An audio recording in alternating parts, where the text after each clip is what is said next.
The Benjamin Dixon Show is only possible with listener support. Go to www.thebenjamindixonshow.com to register for our blog and join the Progressive Army.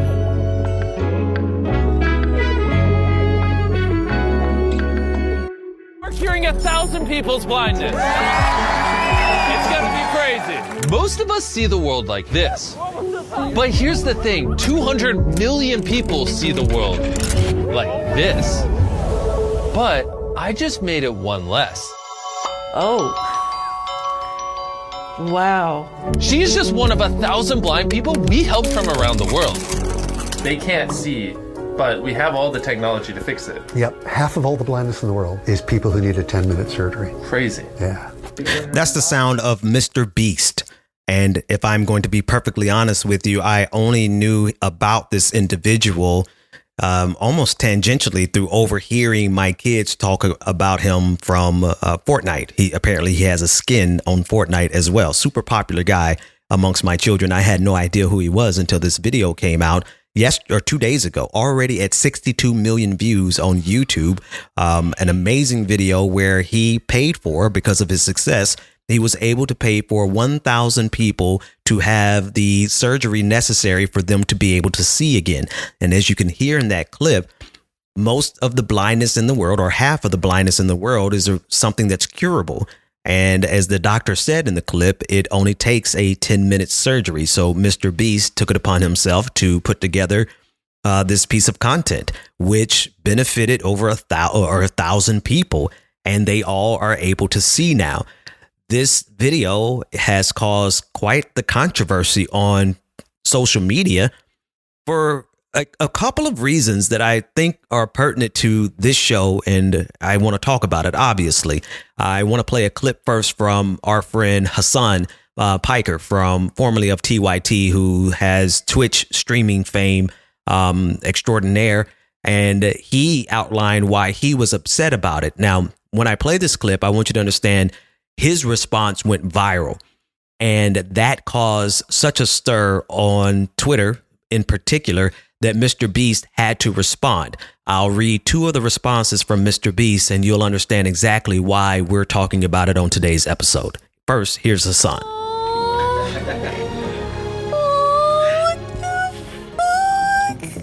You watch the video, you go, oh, how cute and how nice. I watched the video and I'm filled with rage.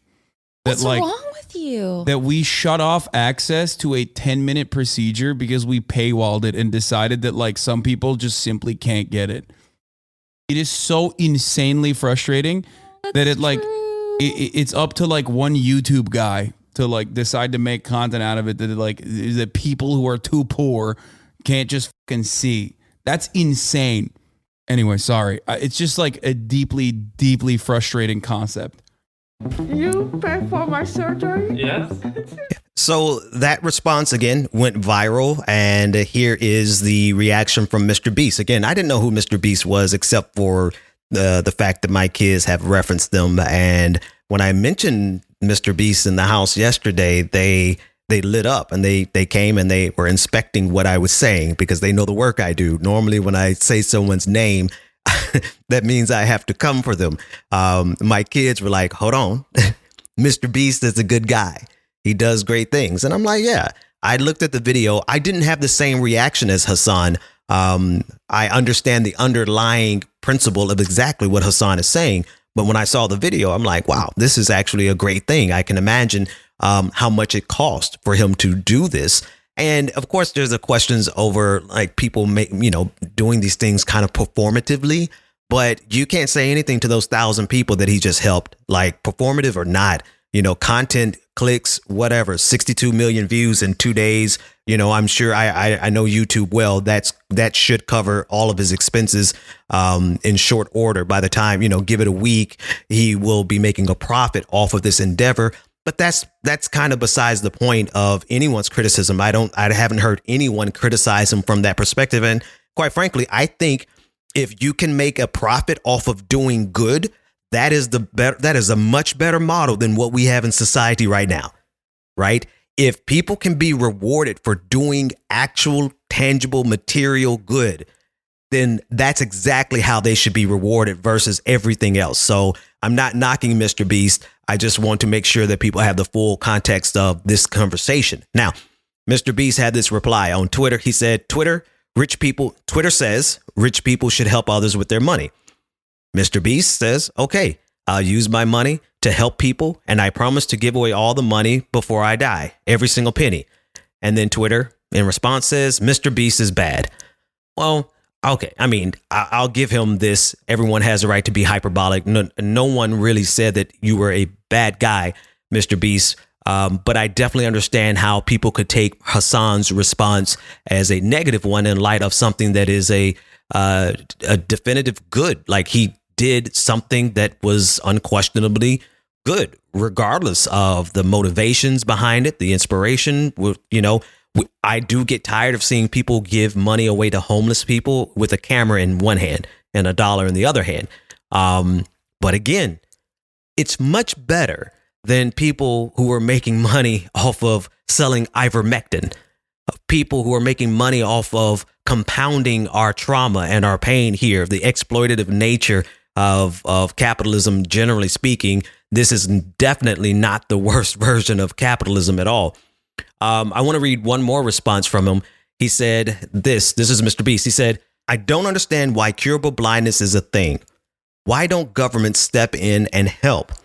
Even if you're thinking purely from a financial standpoint, it's hard to see how they won't get return on investment on taxes from people being able to work again. Oh, yeah. Now he's getting it. And that's what Hassan was talking about. You know, Hassan doesn't need me to take up for him, and I'm not doing that. But at the end of the day, we have a system that is so exploitative that it seeks to make a profit. Not seeks, it absolutely makes a profit off of things that can be cured. It makes a profit off of people who are sick and dying from cancer, who are sick and dying from any number of ailments. I mean, the best way to demonstrate this is the fact that we are declaring an end to the pandemic when still 500 people are dying a day from something that is totally preventable. And the reason people are still dying from it, the reason we didn't shut down, the reason we are going to be living with COVID-19 for decades to come. Oh, man, I want to rebuke myself for that sentence. God, please help us to get away from this pandemic sooner rather than later. But the reason we are in the situation we are in right now is because we are so greedy. This system in America, the healthcare system in America, is so greedy. It would rather see you die than to give up one iota of a penny. The insurance industry is so corrupt and so greedy that even if you are paying, if you're lucky enough to have insurance, do you know how many people don't even have insurance in this country? I was going to say on this planet, but just in this country alone. People can't go to the dentist. You know how many people are walking around with holes in their teeth because they can't get insurance? They can't get insurance because it's tied to your job. And if you can't get, if you're, God forbid, you be an entrepreneur, if you're in between the gaps of starting a business and you can't afford the insurance yet. I mean, there's just so many people who are living without insurance and can't get basic medical procedures, let alone getting a surgery that even if it only lasts 10 minutes, thousands of people live in this situation every day because this profits and benefits a very small group of people. This is what Hassan was talking about. And I see that Mr. Beast kind of got the picture later on. And so here's the question. Should we be dependent on the altruism, the philanthropy of rich people in order to get what technology has made readily accessible to people who can afford it? Why is this the type of system that we are destined to live in for the rest of civilization? Even worse, should companies be profiting off of people in their most vulnerable state? And even if we do allow for it, why doesn't the government come in and instead of giving handouts to banks and bailing out the banks and giving handouts to the fossil fuel industry, why aren't they doing things that could be a definitive good for their own tax base?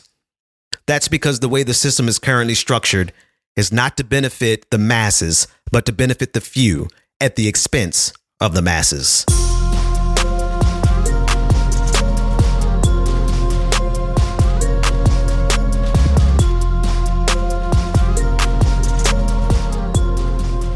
I want to play a clip that I got from Anton Gerashenko. He is the advisor to the Minister of Internal Affairs at Ukraine.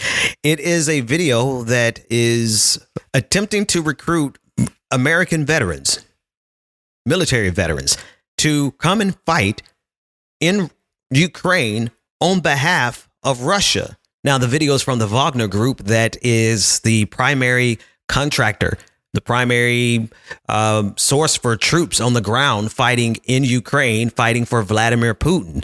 And they are now attempting, according to Gerashenko, attempting to appeal to American veterans. Take a listen in and you'll hear the language that specifically speaks to a very particular group of veterans. Listen in. You were a hero to your country, giving your best years in the army. You dreamed of defeating evil. You dreamed of doing much to make America great again. But in reality, you saw criminal orders, the destruction of nations, the death of civilians, and all for the will of a bunch of families who thought they were earthly gods, deciding who would live under their rule and who would be destroyed. You began to realize that this is the side of evil. This is not the America the founding fathers dreamed of. It has become the focus of the evil that is destroying the whole world. And today, the only country fighting this evil is Russia. If you're a true patriot of the very future great America, join the ranks of the warriors of Russia. Help defeat evil, or it will be too late for everyone. Okay, so first and foremost, it must be really going really bad. I mean, it is going really bad for Russia in Ukraine. The Russian soldiers, and I don't say this with any amount of joy because I don't revel in the deaths of anyone, but, you know, they messed around and found out that Ukraine was not that easy to take over. And they're losing, I think, in the hundreds of thousands of troops right now that they're down. And so recruitment must be going really bad for the Wagner Group, really bad. But the reality of it is that one thing that Vladimir Putin is actually good at, his soldiers aren't that good. His army really has panned out to not be as good as his propaganda. And so we have to look at this video through the lens of propaganda. One, will it appeal to some Americans? Absolutely. You already have some Americans who are so committed in their hatred of Democrats and Joe Biden, who's just the most recent Democrat. They're so committed to their hatred of Democrats that they're willing to betray the Constitution and the United States of America. You already see them online pledging their allegiance to Vladimir Putin. That's one aspect of it. They not only hate Democrats that much, it's really rooted in the fact that they hate black people and the LGBTQIA community, and they hate Jewish people and they hate Muslims so much that they want to align with a white supremacist based nation like Russia. So will this appeal to the white supremacists in the military, ex-veteran or veterans? Absolutely. I mean, this is going to appeal to a base of people who are buying into this global pan-reactionary movement that is founded on global white male Christian supremacy. And so you have to listen to this through the lens of aggrieved white men, those who serve the country, and honestly, they may be on the receiving end of how poorly the system treats our soldiers when they get back home.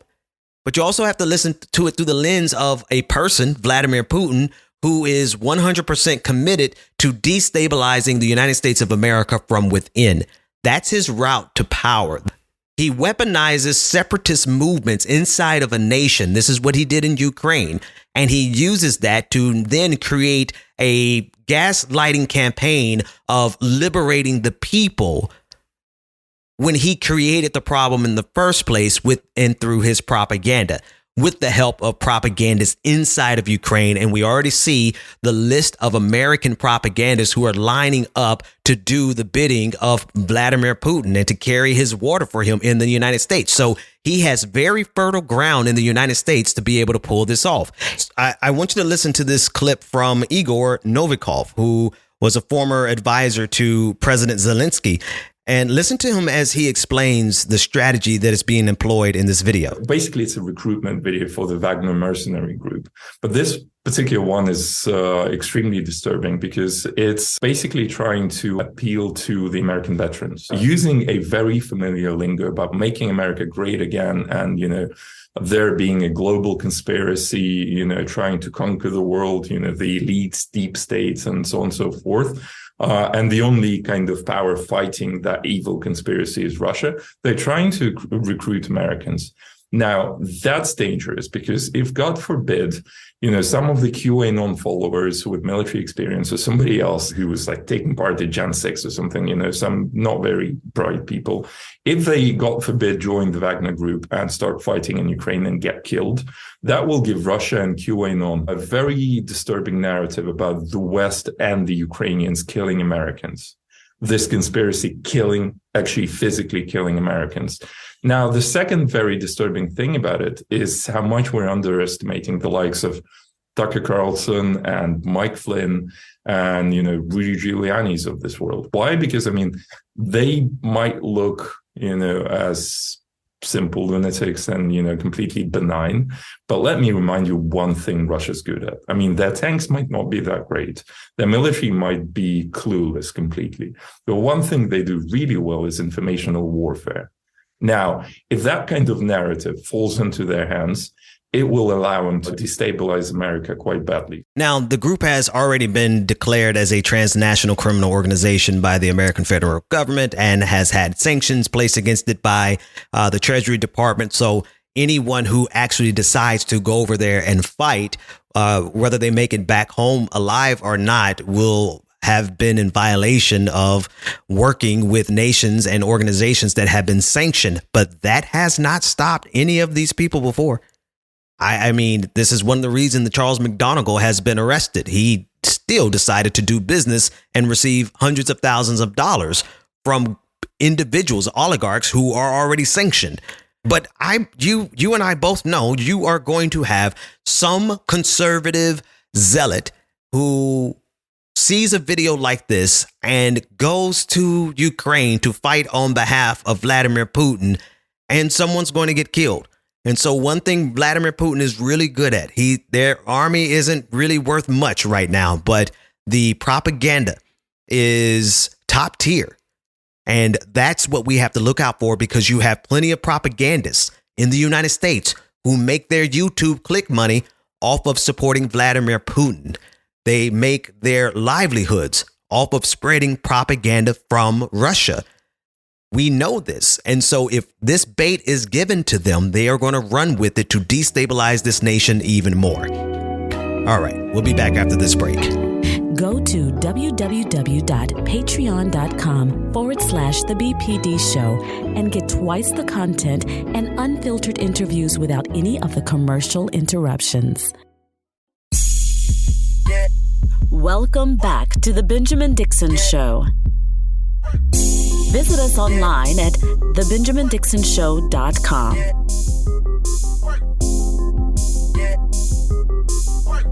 Welcome back, everybody.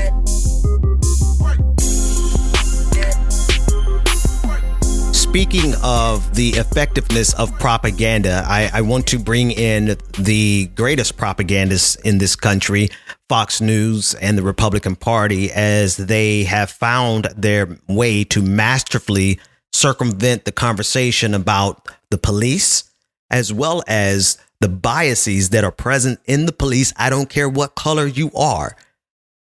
In the aftermath of the Tyre Nichols video being released, listen to this first clip of Sean Hannity last night as he said, he just went for the gold. The other clips I'm going to play, one's from Representative Marjorie Taylor Greene and another Republican representative. They're beating around the bush, but I want to start with the gold prize of Sean Hannity just all declaring that there is no systemic racism in policing. When it comes to the most lethal form of force, police shootings, the study finds no racial bias. So based on both academic studies and actual data, there is no systemic racism in policing. It doesn't exist. Now, this is Fox News, so this is par for the course.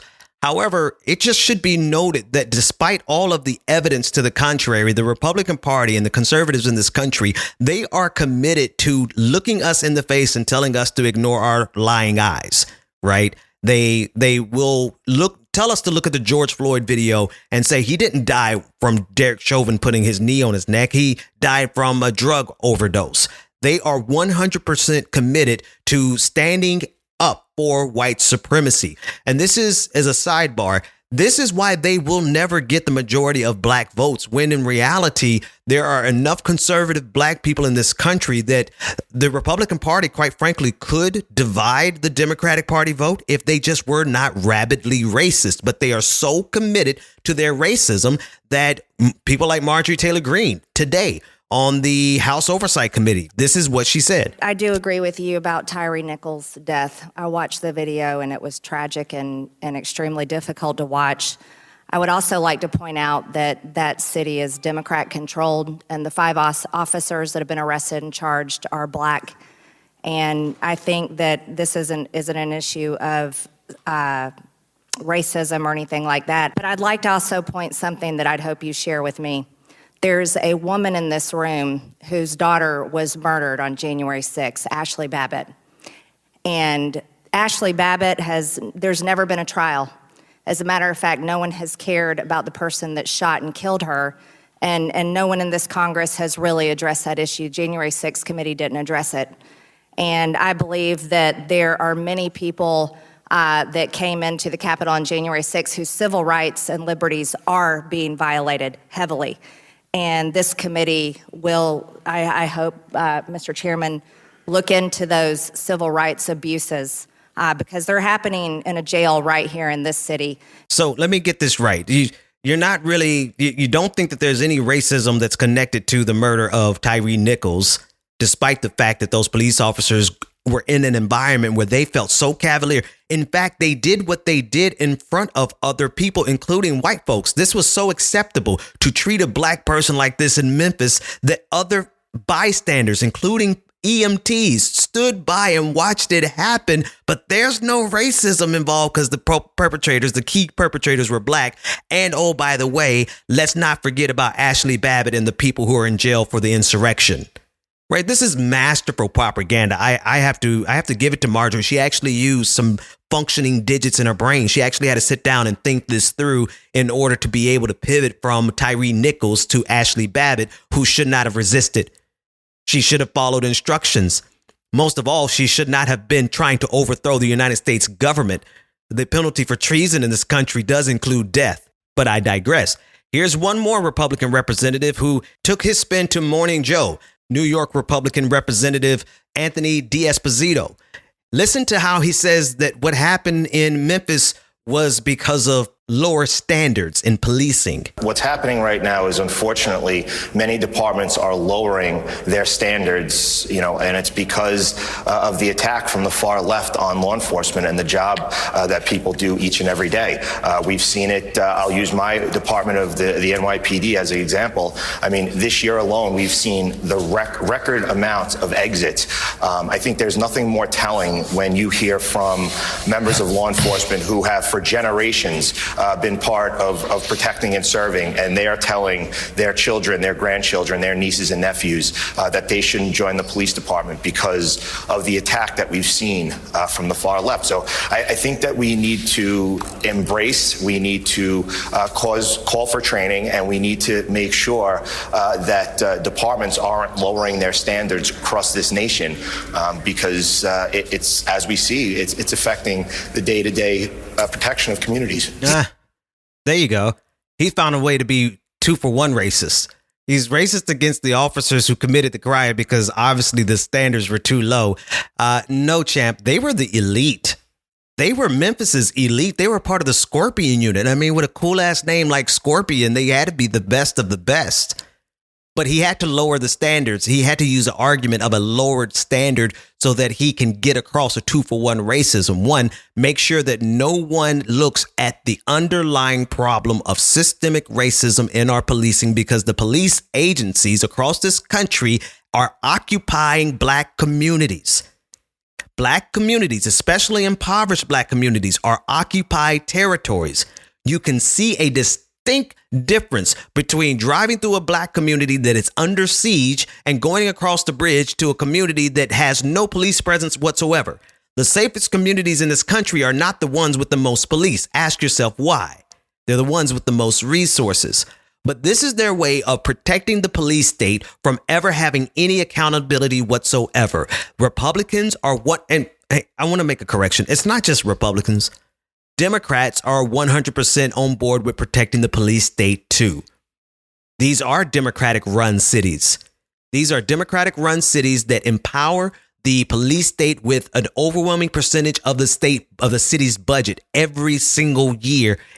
Democrat mayors are giving these dollars to the policing agencies, just like Republicans. And we find ourselves in a race to the bottom with Democrats like Joe Biden trying to prove that he's better on policing because he's going to put 100,000 new cops on the streets so we can make our communities safe. Meanwhile, Republicans are spinning this narrative. Every time a black person is killed, they find a way of, one, severing the conversation about systemic racism that is present in the very nature of the police. And then two, making sure that more money is given to the police state because it is a protection racket. If you don't give cops what they want, they turn on you. Ask Mayor de Blasio, who honestly gave them what they wanted, but it wasn't enough. Do you remember when the police all turned their back on him at one particular funeral? If you don't do what these police and the police unions want, you could find yourself in serious trouble, in danger. It is a protection racket, and if you don't turn over your money every single month, they will come after you. And so we are at the mercy of this militarized police state that has the biggest budgets. I mean, the budgets for the NYPD rival the defense budget of some nations. But when it comes down to where this money is being spent, it's being spent by sending Gestapo stormtroopers into the black community to exploit, number one, for profit. We saw that since Ferguson, the Department of Justice revealed that these departments are exploiting black people to fund the city budgets. And then number two, it's going to directly harming black people. And when that's not enough, I've always said the spillover effect. The spillover effect means that what started and was perfected in the black community was never going to stay there. We always knew that the kind of abuse that was happening to black people every day in this country would eventually spill over and start impacting white people. Ask the family of Daniel Shaver. One of the worst videos I have ever seen of a police killing. A man on his hands and knees begging for his life, having to play a sadistic game of Simon Says with a police officer who ended up killing him while he was on his hands and knees begging. You know why? And that officer got off with it, by the way. Do you know why he was able to get away with it? Because the people in these cities who serve on these juries are being fed information, and they are already pre-programmed through the propaganda that is on television every night to see every single police officer as a hero. And so whatever they did had to be right. And when you have a system that does not want to prosecute them in the first place, that the police chiefs are besties with the judges, that the mayor, whether they are in favor of the policing or they're being held hostage, they are not going to stand up. When you see these kind of systems, you better believe it won't only be black people being killed by the police and getting away with it. All right.